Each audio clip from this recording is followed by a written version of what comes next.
I have the Sony MDR-Z900 headphones, which were sold as MDR V900 in the US. They're over 20 years old and they still work great.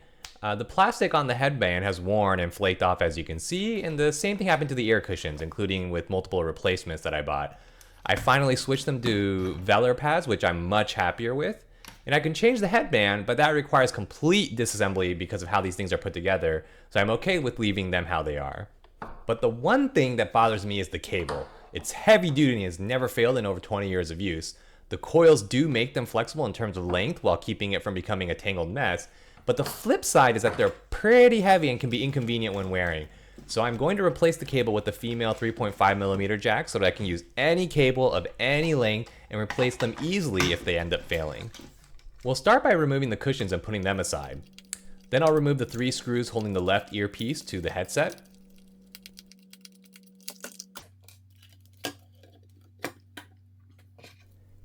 We can see that there will probably be enough space for this female jack, although I might need to widen the hole to fit it in. Before cutting any of the wires, I'm going to use the continuity test on a multimeter to verify which wire I will need to attach to each pad on the socket. The easy way I found is to plug the headphone cable into the socket, then I can check each pad on the socket with the pads that the 3 wires inside the earpiece assembly are attached to. And at first, it looks like the red wire has continuity with 2 different pads, but that was just due to me not plugging in the cable all the way into the socket. So after I fix that, I can see that the red goes to the left pin, the green to the right pin, and the black to the longest pin in the middle. The red usually is going to go for the right channel and green the left channel, but I think it's better to check these things before soldering anything.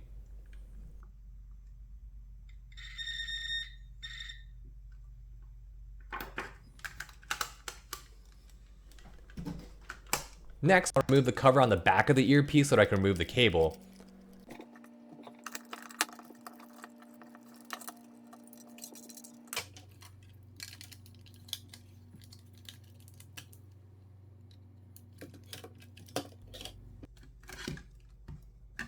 At this point, I can see that the female jack is going to fit, but we'll definitely need to widen the existing hole for the wire to get it in. And I can now snip the wire and strip the sleeving off the individual conductors, but while trying to do this, I was worried about ripping the wire that goes through the headband to the right earpiece, and that would be a pain to replace. So I reattached the left earpiece to the headband before finishing to remove the outer insulation and then stripping the insulation off the 3 individual colored wires. In retrospect, I probably could have left it that way from the beginning and only removed the cover on the back to begin with.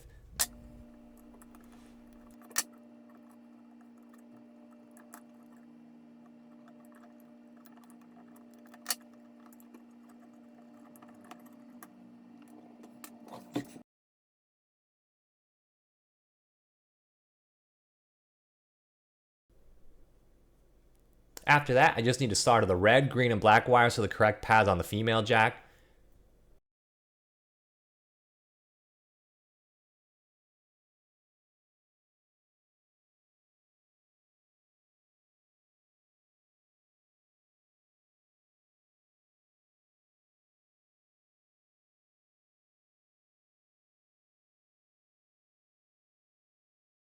Once the soldering's done, I can test the headphone with the 3.5mm audio cable that I have here.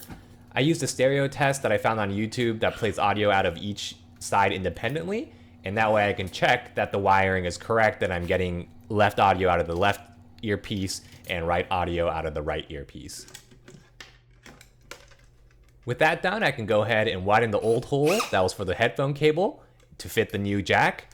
I carefully used drill bits of increasing size until the jack fit, or at least I thought I was being careful. As you can see in the process, I ended up ripping the green wire off from the earpiece. That ends up not being too hard to fix with a little bit of solder, so it was okay in the end.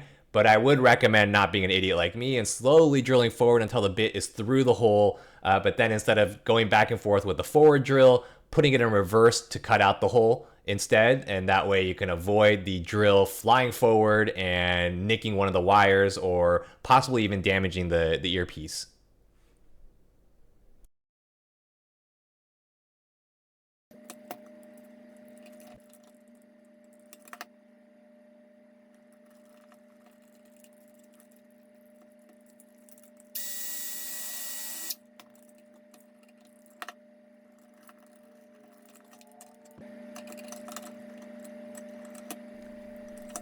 After repairing the cable and seating the connector into the hole, since the threading wasn't deep enough for the nut to be able to screw it tight into place, I ended up hot gluing it in. I also put some hot glue around the pins to reinforce the connections with the wires and to prevent shorts from happening.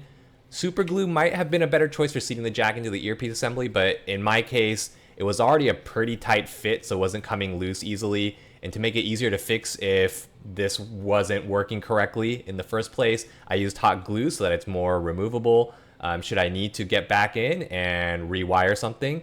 But once I confirm that the wiring is good for a decent period of time, and if it comes loose at some point later, I'll go ahead and reattach it with super glue for a more permanent solution. Finally, the cutout on the cover on the back of the earpiece is too small for it to fit and close. So the slot that's there for the wire, which is also going to need to be enlarged to fit the audio jack once again. I started with using a drill of increasing bit sizes, and then I finished off with the file at the end, as that part, the part that hooks into the headphone, didn't cut easily with the drill. The end result doesn't look perfectly round, but it will mostly be covered up by the jack anyway, so I'm not too worried about how it's going to look.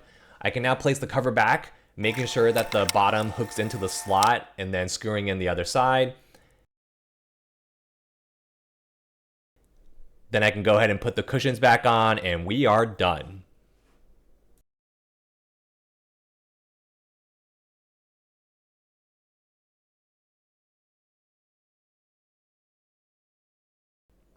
Although I'm not a huge fan of the cable, it does have its uses, and it's definitely of high quality. So I'm gonna go ahead and put a new connector on the end of it so it can also be used as an auxiliary cable.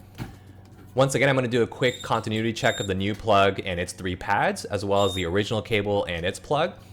A headphone plug has 3 different connectors separated by rings. Each ring is for the left channel, right channel, and the ground. So we'll touch each of these to see which wire needs to go to which pad on the new plug.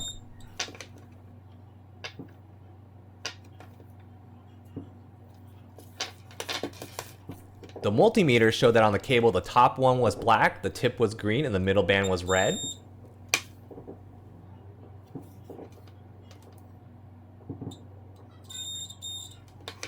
After soldering those connections, we now have our final product, the headphones mounted with the female audio jack, and the new 3.5mm cable that can be plugged into the headphones or used somewhere else.